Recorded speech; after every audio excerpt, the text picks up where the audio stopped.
ഭാരതത്തെ എപ്പോഴും ഇകഴ്ത്തിക്കാട്ടുവാൻ ശ്രമിക്കുന്ന കൊങ്ങികളോടാണ്.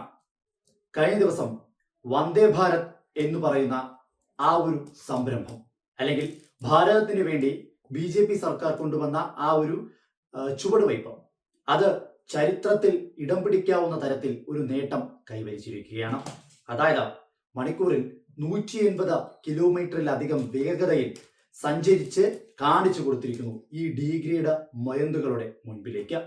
കൃത്യമായി പറഞ്ഞു കഴിഞ്ഞാൽ വന്ദേ ഭാരത് എന്ന് പറയുന്ന ആ ഒരു സംവിധാനം, അല്ലെങ്കിൽ ജനങ്ങളുടെ യാത്രാ സൗകര്യം മെച്ചപ്പെടുത്തുന്ന ആ ഒരു ചുവടുവയ്പ്, ആ ഒരു സംവിധാനത്തെ നശിപ്പിക്കുന്ന തരത്തിലുള്ള പല ഇടപെടലുകളും നമ്മുടെ മുന്നിൽ കണ്ടതാണ്.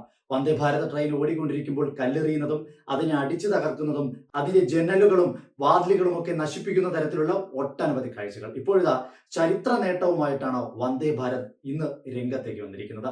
180 കിലോമീറ്റർ പെർ അവറിൽ അതിന്റെ വേഗത കൈവരിക്കുവാൻ അതിന് സാധിച്ചിരിക്കുന്നു.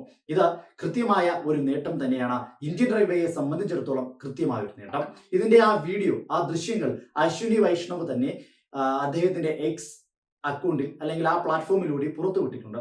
കൃത്യമായി പറഞ്ഞു കഴിഞ്ഞാൽ ഭാരതത്തിനകത്ത്, അതായത് യാത്രാ സൗകര്യം എന്നുള്ളൊരു നിലയ്ക്ക് വന്ദേ ഭാരത് ട്രെയിന് എന്തുകൊണ്ടാണ്, അല്ലെങ്കിൽ വന്ദേ ഭാരത് എന്ന് പറയുന്ന ഒരു ചുവടുവയ്പ് എന്തുകൊണ്ട് ഇത്രയും അധികം പ്രാധാന്യം അർഹിക്കുന്നു എന്നതിന്റെ ഏറ്റവും വലിയൊരു തെളിവ് തന്നെയാണിത്. നമ്മൾ പല സാഹചര്യങ്ങളിലും കണ്ടിട്ടുണ്ട്. ജപ്പാനെയും ചൈനയും ഒക്കെ കോട്ട് ചെയ്തുകൊണ്ട് നമ്മുടെ നാട്ടിനകത്തുള്ള തന്നെ ചില ഡീഗ്രേഡ് പോയിന്റുകൾ, അവരുടെ സംവിധാനങ്ങൾ നിങ്ങൾ ശ്രദ്ധിച്ചിട്ടുണ്ടോ? അവരുടെ ബുള്ളറ്റ് ട്രെയിനുകൾ നിങ്ങൾ കണ്ടിട്ടുണ്ടോ? അതിന്റെ വേഗത നിങ്ങൾക്ക് അളക്കുവാൻ സാധിക്കുമോ, അല്ലെങ്കിൽ അതിന്റെ വേഗതയോടൊപ്പം പിടിച്ചു നിൽക്കുവാൻ ഇന്ത്യൻ റെയിൽവേക്ക് സാധിക്കുമോ എന്നുള്ള ഒരുപാട് ഒട്ടനവധി ചോദ്യങ്ങൾ ഉയർന്നു വന്ന സാഹചര്യങ്ങളും ഉണ്ടായിട്ടുണ്ട്. ഇപ്പോഴിതാ അതിനെയൊക്കെ ഒരു കൃത്യമായിട്ടുള്ള മറുപടി എന്നുള്ള രീതിയിലാണ് വന്ദേ ഭാരത് ട്രെയിന് മണിക്കൂറിൽ 180 കിലോമീറ്ററിലധികം വേഗത കൈവരിച്ചിരിക്കുന്ന ഈ ഒരു ദൃശ്യങ്ങൾ ഇപ്പോൾ പുറത്തു വരുന്നത്.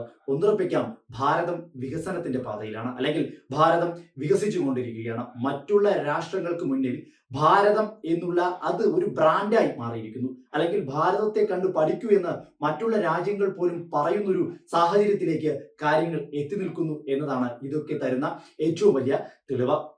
രാജസ്ഥാനിലെ കോട്ടയ്ക്കും മധ്യപ്രദേശിലെ ഉജ്ജയിൻ ജില്ലയ്ക്കും ഇടയിലുള്ള ഒരു ഭാഗത്ത് വെച്ചാണ് ഇത്തരത്തിൽ വന്ദേ ഭാരത് ട്രെയിൻ അതിന്റെ ഏറ്റവും കൃത്യമായ, അല്ലെങ്കിൽ കൃത്യതയാർന്ന ഒരു വേഗത കൈവരിക്കുന്നത്. 180 കിലോമീറ്റർ പെർ അവർ എന്ന് പറയുന്നത് നമുക്ക് ചിന്തിക്കാവുന്നതിലും അപ്പുറം ഉള്ള ഒരു വേഗതയാണ്. അതായത് നമ്മുടെ ഇന്ത്യൻ റെയിൽവേക്ക് ഏറ്റവും വലിയൊരു മുതൽക്കൂട്ടായി വന്ദേ ഭാരത് ട്രെയിനുകൾ മാറിക്കൊണ്ടിരിക്കുന്നു എന്നതിന്റെ ഏറ്റവും വലിയ തെളിവും ഉദാഹരണവും കൂടിയാണിത്. അതുമാത്രമല്ല, ഡീഗ്രേഡ് മൊയന്തുകളായ, അതായത് വികസന പ്രവർത്തനങ്ങൾ കൊണ്ടുവരുമ്പോൾ അതിനെ ഇകഴ്ത്തി കാണിക്കുവാൻ വേണ്ടി ശ്രമിക്കുന്ന, അല്ലെങ്കിൽ ഭാരതത്തിന്റെ വളർച്ചയെ ഭയക്കുന്ന കൊങ്ങികൾക്കുള്ള കൃത്യമായ മറുപടി തന്നെയാണ് അശ്വിനി വൈഷ്ണവ് പങ്കുവച്ച വന്ദേ ഭാരത് ട്രെയിന് മണിക്കൂറിൽ 180 കിലോമീറ്ററിലധികം വേഗത കൈവരിക്കുന്ന ഈ ദൃശ്യങ്ങൾ എന്ന് നമുക്ക് കൃത്യമായി പറഞ്ഞു വെക്കുവാൻ വേണ്ടി സാധിക്കും.